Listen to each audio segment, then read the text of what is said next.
اگر آپ کہیں جا رہے ہیں اور کوئی انجان انسان آپ کو یہ اشارہ کرتا ہے تو اس کا مطلب ہے یہ شخص اس وقت کسی مصیبت میں ہے اور وہ آپ سے مدد مانگ رہا ہے۔ آج کی اس ویڈیو میں ایسی سیکریٹ ورڈز اور سیکریٹ اشاروں کی بات ہوگی جو ضرورت پڑنے پر ہر انسان کے لیے مددگار ثابت ہو سکتے ہیں۔ اگر آپ کسی ہاسپٹل میں ہیں اور وہاں اچانک نرس کسی کو اشارہ کر کے کہتی ہے کہ سلور چاہیے، جی بالکل سلور ہی ہے، تو اس کا مطلب یہ نہیں کہ اسے کوئی ایسی چیز چاہیے جس کا کلر سلور ہے۔ اصل میں سلور ایک سیکریٹ کوڈ ہے جو ہاسپٹلز میں یوز ہوتا ہے۔ اس کا مطلب ہے کہ خطرہ سر پر ہے۔ ہر خطرے کے لیے ایک الگ کوڈ ہے۔ سلور کا مطلب ہے کوئی ایسا شخص ہاسپٹل میں گھس آیا ہے جس کے پاس خطرناک ہتھیار یا پسٹل ہے۔ اگر ہاسپٹل کا سٹاف بار بار اورنج بولے تو دوستو اس کا مطلب یہ نہیں کہ اسے اورنج چاہیے، بلکہ یہ ورڈ ایمرجنسی کے لیے استعمال کیا جاتا ہے۔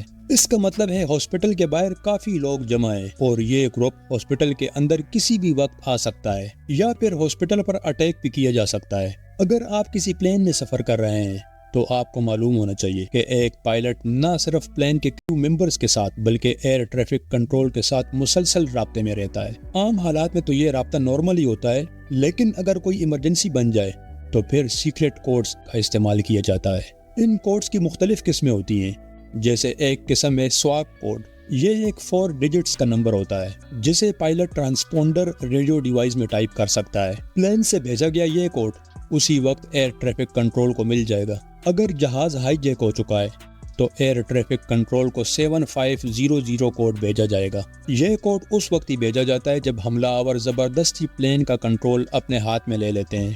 اگر کوئی ایئر ہوسٹس اپنے ساتھ کھڑے سٹاف کی طرف کوئی اشارہ کرتی ہے اور پھر کہتی ہے UM، تو اس کا مطلب ہے اس پلین میں کوئی بچہ سفر کر رہا ہے۔ ان کوڈ ورڈز کے بارے میں مزید جاننے کے لیے ان ورڈز کی ہسٹری پر ایک نظر ڈالتے ہیں۔ 1930 میں امریکہ کے معاشی حالات کافی خراب چل رہے تھے۔ کافی تعداد میں لوگ کام ڈھونڈنے ایک شہر سے دوسرے شہر سفر کرتے۔ اس گریٹ ڈپریشن کے دوران یہ لوگ ایک دوسرے کی مدد کے لیے سیکریٹ سائنس کا استعمال کرتے۔ جیسے اگر کوئی ٹرین سے سفر کر رہا ہے تو وہ اسٹیشن پر پہنچتے ہی کچھ سائنس بناتا جس سے باقی گروپ کے لوگوں کی کافی مدد ہو جاتی۔ کچھ سائنس ایسے ہوتے جس میں لوگوں کو میسج دیا جاتا کہ اگر کوئی بھوکا ہے اور کھانا چاہیے تو فلاں جگہ سے فری کھانا مل سکتا ہے۔ کام نہیں مل رہا تو اس سائٹ پر کسان ہیں، انہیں ورکرز کی ضرورت ہے۔ دوستو آپ نے پولیس کو یا پھر اسپیشل کمانڈوز کو سیکریٹ ورڈز بولتے ہوئے ضرور سنا ہوگا، لیکن فرانس میں چوروں کو بھی یہ سیکریٹ سائنس استعمال کرتے ہوئے دیکھا گیا ہے۔ یہ چور گھر کے باہر دیوار پر ایک پھول بنا دیتے جس کا مطلب ہوتا یہاں پر چوری کر کے بہت کچھ ملنے والا ہے۔ یہ پیغام وہ اپنے ساتھیوں کو دیتے۔ اگر انہیں لگتا کہ گھر کے افراد کمزور ہیں تو وہ ایک بک بنا دیتے اور اگر خطرہ ہوتا تو اس گھر کی دیوار پر ڈی لکھ کے چلے جاتے۔ بعد میں جب یہ چور پکڑے گئے تو انہوں نے یہ سارے سائنس اور سیکریٹ ورڈز پولیس کو بتا دیے تھے۔